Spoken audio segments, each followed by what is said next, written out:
Hey everyone and welcome. We just need to get used to being poor, everyone. This is according to the Bank of England Governor Andrew Bailey. And I do believe that we have rotten politics, and I'm not using that as an exaggeration.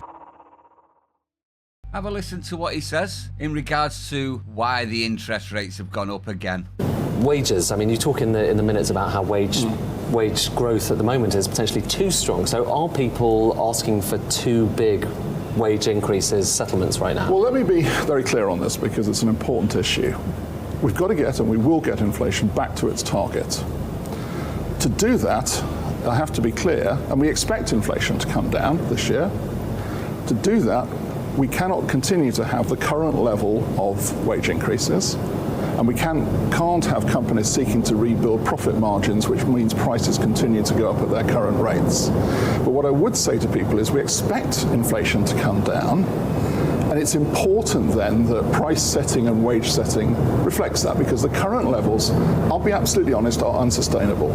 Just goes from bad to worse, doesn't it, everyone? Now you're probably wondering how they're going to drive down the wage prices. Well, they're going to do that by flooding the market again. This is former Chancellor Philip Traitorous Hammond saying on the Andrew Marr Show that we should ease immigration. Have a listen to him. But I mean, there's also this point.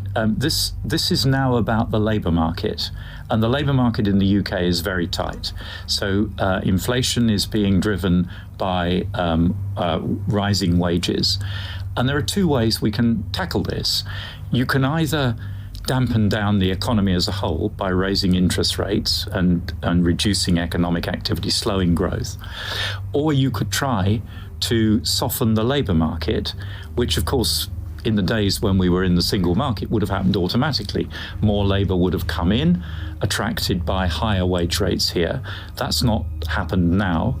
And I think the government has regarded any relaxation of migration rules as being politically toxic, but rising mortgage rates on the scale we're seeing is also politically toxic. So I think we might have to have a debate about the balance between the two here. So this is really, really interesting. Is this the moment when immigration can be discussed again because of the sheer pain of what's going on in the mortgage market? Well, I would guess there are plenty of people around now who are facing enormous personal financial pressures because of rising mortgage rates, either now or anticipating them for when their current fixed rate deals end, that even if they were in principle people who liked the idea of tighter migration controls, might be willing to embrace the concept that a lower cost way of getting wage inflation down would be to soften the labour market rather than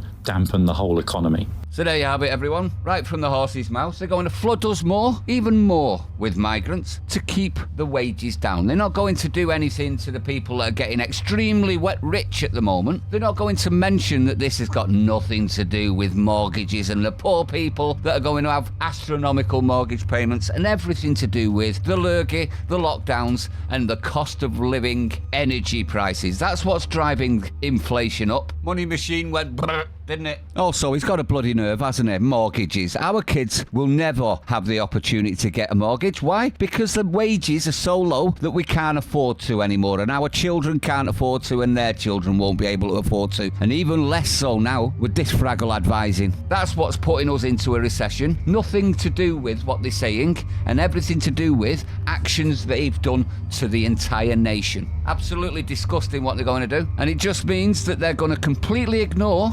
everybody's concerns about migration, even though they'll promise they're going to do stuff about migration, and they're going to keep flooding us because then it stops you from earning a decent crust in your job.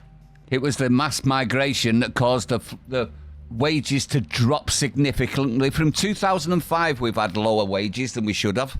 Please consider helping the channel by subscribing, liking, sharing. You can even buy me a coffee. The link's in the description, everyone. Stay sane. Disgusting, this party and all of the parties in Parliament. Let me know what you think. I'd like to know your opinion. Stay sane. I'll see you on the next one.